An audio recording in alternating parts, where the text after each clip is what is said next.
So Right. when they're doing a scientific experiment, they have the control group and then they have the test group. And that control group, you want to stay the same every single time. So it's not like you have to have, word for word script of like, you don't want to sound like a robot reading it off or anything, but Right. you want to say those same words every single time so that you can see when it goes off. Okay, this word didn't work with my personality and this customer.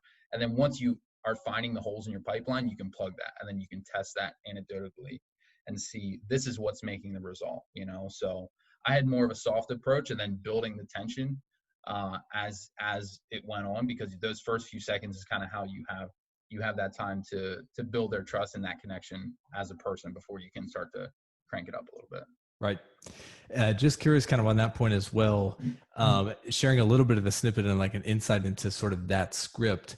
There's obviously a lot of different philosophies in the sales space, I feel like, about how long the script should be. For example, some people I feel like take the approach of basically don't stop talking for X amount of time. Don't let them get a word in. Make sure you add as many details as possible and just keep on going. Yeah.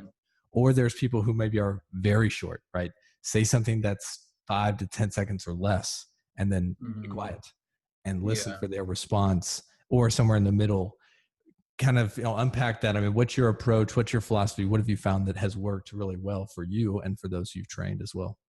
Yeah, for me and for the people I work with, it's something in the middle, right? Because too short, they're already uninterested when they come to the door. They're not interested, and that's probably what you hear half the time. And then too long, they're just like, okay, like stop sales pitching me, like I want to go on with my life. So, like I said, I like to start off soft and then just kind of building that connection. So it like my traditional approach was just like, hey, this is Sam Martin with the XYZ company. Sorry to bother you. I just wanted to bring you up to speed on what's going on in the neighborhood. So plugging that curiosity and it's almost like the Hollywood story loop, right?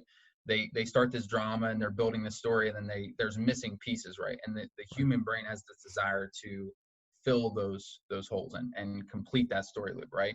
So creating that unended story loop creates that interest and that curiosity for them to listen to the rest of your pitch. So when they kind of feel like they're on the out and they don't know what's going on in the area, then you can continue to fill them in and kind of walk them through that process, if that makes sense. It does.